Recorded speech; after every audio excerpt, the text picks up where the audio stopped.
Hey, what's going on, YouTube audiophiles out there?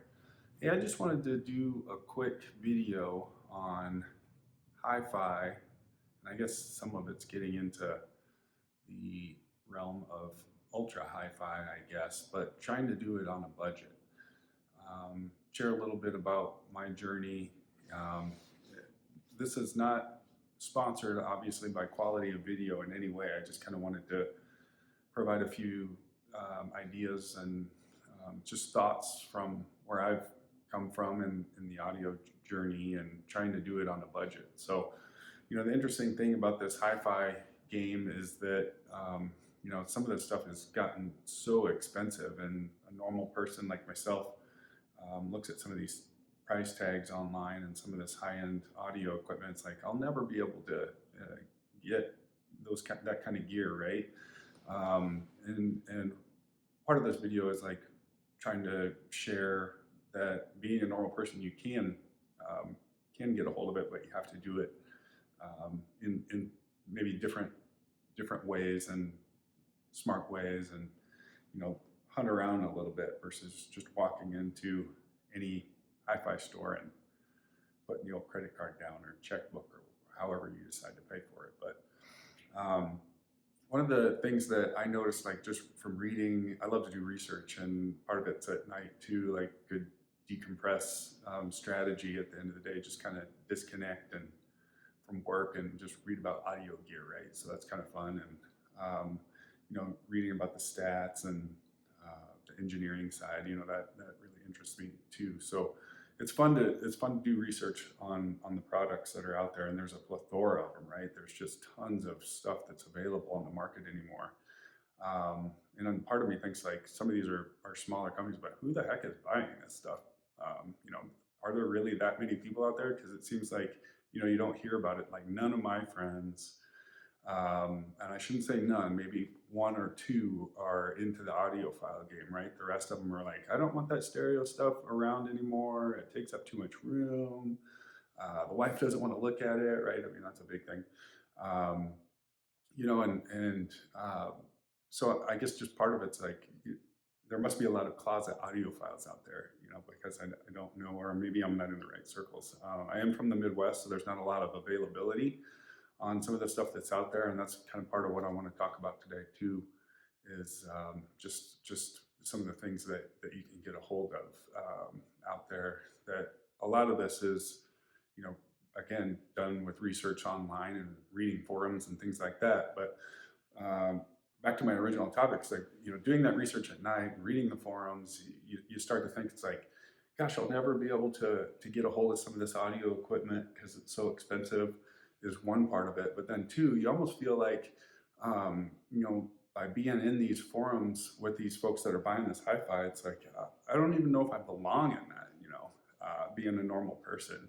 And one of the things I want to talk about is like, you can do it, not necessarily having the most expensive amp to pair with the most expensive speaker shouldn't deter you. Those conversations that are out there shouldn't deter you on enjoying music. And that's at the end of the day what it's all about. So I started out actually with a Marantz. It was an integrated amplifier, and I had it paired with some bookshelf speakers. I believe they were, I'll pop a picture up here, but I believe they were Martin Logan LX16s or whatever. And this was kind of like a pocket system in this area. I don't have a big home, but I do have a dedicated area to be able to listen to music, fortunately. And anyway, the Marantz was okay. I think it was having some issues, so I ventured out looking for options out there. And part of this journey for me is looks. Like, I want it to look nice. I don't want to have power amp over here, another power amp over here, speakers over there, speakers over here, a bunch of wires running everywhere. I just want it to be nice, clean, look nice. I mean, this is a living space, right? You can hear this room is kind of echoey. I don't have a lot of wall treatments up, and I kind of like a more lively experience anyway. But I don't want like wall treatments everywhere. I want it to look nice. So I understand that I'm sacrificing some in audio quality. But anyway, so a lot of this was like, and I'm kind of old school, so I wanted meters. So there's only a few handful of things that I wanted to look at. So Yamaha was one, and again, I started this out with looks, right? So Yamaha was one. Um, there's Luxman out there that's a little more expensive. Obviously, the Macintosh gear, the lovely blue meters, I mean, those are definitely all cool. I've got kind of a more modern space here, so I wasn't sure if I wanted to go that route or not. Gosh, what's an AccuPhase is another one with meters. They're up there on the price tag list. But anyway, so I obviously landed on this Yamaha receiver behind me. Gosh, it's the AS2200. So it's the second version of Yamaha's high-end integrated. But anyway, reading the forums out there, there's a lot of people. It's like, oh, you don't want Yamaha? That's an AB brand. I mean, they've really gone a long way with this. Toroidal transformer in there. Like a lot of high-end components. It's gorgeous. It's well made. And I won't give a lot of the statistics because you can go to their website or you can look at other reviews on it. But, reading the reviews, it's like, gosh, I don't know if this is going to be a decent amplifier. And in this price range, I think it's, I traded the Marantz in it. So I think I was out of pocket, for half of what it's out there for now. But, it's in the mid-range, I call mid-range of some of these higher integrateds that I mentioned, like Luxman and AccuPhase. I think this integrated now is out there for somewhere around $4,000, but which is expensive to me. But one of the things that almost deterred me is like, man, I don't even know if I want to venture into this hi-fi game because people are saying, no, don't buy the Yamaha. I mean, you got to step up into these $10,000, $15,000, $20,000 integrated amplifiers, or don't even play kind of a thing. Is the feeling that I got from it, and maybe that's just my personal feeling that I got from reading it, but. I dove in and I purchased it. I like the looks. I like that it's a full. Basically, it's really it isn't integrated, but it's mostly just an amp. I mean, there's no DAC in it or anything like that. So I kind of like that nostalgia to it, like the old days back in the the 60s, 70s, where it was just needles and amplifiers, right? And so I really like that, but. It sounded wonderful. I hooked them up to those Martin Logans. It was wonderful. Didn't have any issues with power, and it was great. It's like if I had to listen to the forums, and I wouldn't have maybe dove into the game. So just wanted to share that with you on the Yamaha AS2200. It is a wonderful amp. Sounds great. Again, no sponsors here, but just wanted to share. And again, you can get into it. Into the hobby without a lot of money. So upgrading, again, still giving out props to the 2200 upgrading, and I never thought that I would venture down this road into price tags because I was like looking at these things and it's like, no way, I don't even want to hear them because I don't want to pay for them. I can't pay for them. But I went into a high-end shop here locally and listened to, they were like $300,000 Wilsons or whatever. I think they were they were XVX, I think is what it was, if I'm remembering what those right. But it was the tower, the big tower Wilson speakers they had in a room, powered by Monster, two dedicated Monster amps for each channel. And I was blown away by the Wilson sound. It was the first time I heard Wilsons. Heard a lot of the other higher end brands, but it's like, wow, that is unbelievable and just a cool experience. It's like I'll never be able to. You should never say never, but I probably won't be able to ever own those speakers just because of the price tag on them and the size requirements. You also need a pretty decent size space to put them in. They take up a lot of floor space and height, I guess. But anyway, in that same stop, they also had the Wilson Sabrinas, and they were the X at that time. And so I went and listened to those. I was like, holy cow, these are amazing. They're obviously a smaller scale, but they have that Wilson sound. I mean, I was hearing the exact same things in these smaller size and smaller price tag. And I was like, those are my end game speakers. I want to be able to own those somehow. So I'm going to start saving, right?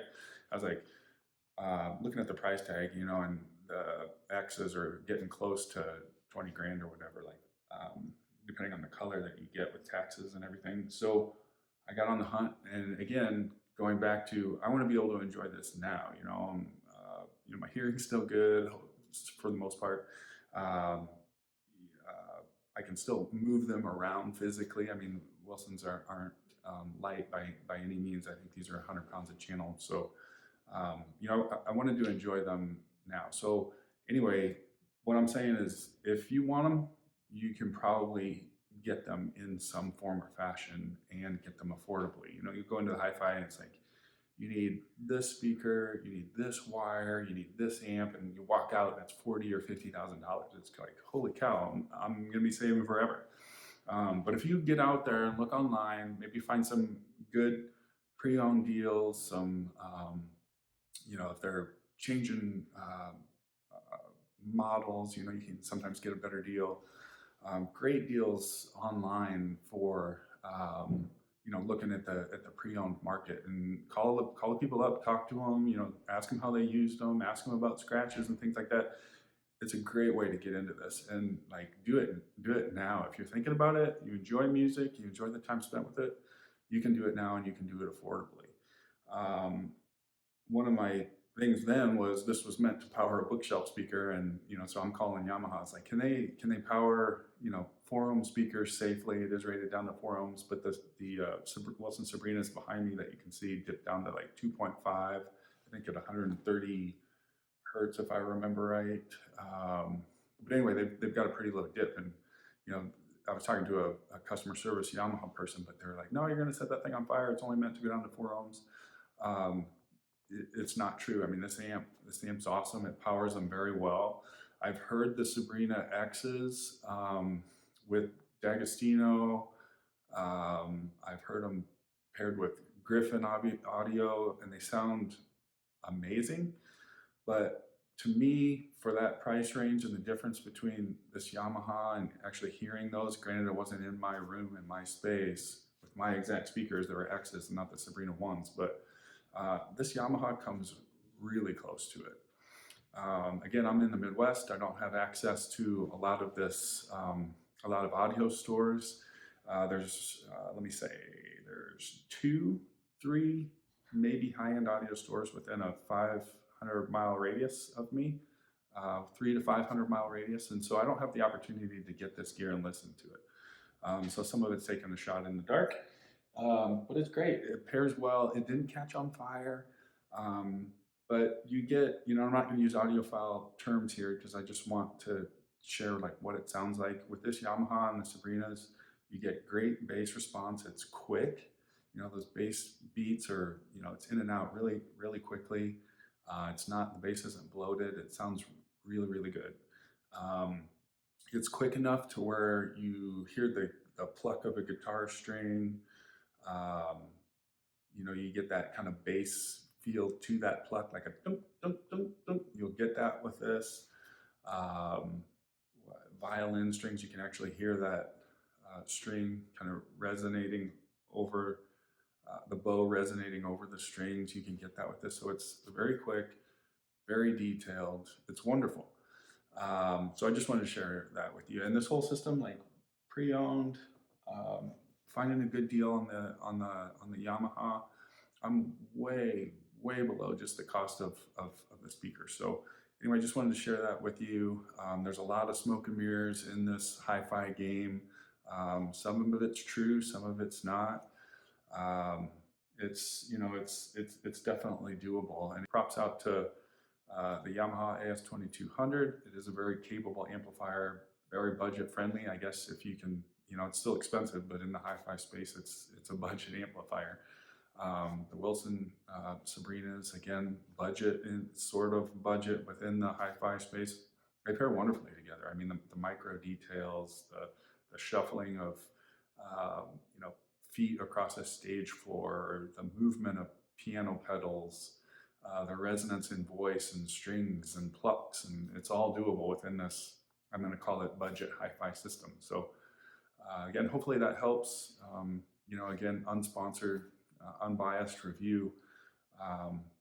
And again, comment below, happy to put, please put your responses in there. Happy to answer any responses, answer any questions that you might have of me in this setup here. But hopefully that helps. Thanks. Enjoy the listening. That's what it's all about. Take care. Bye.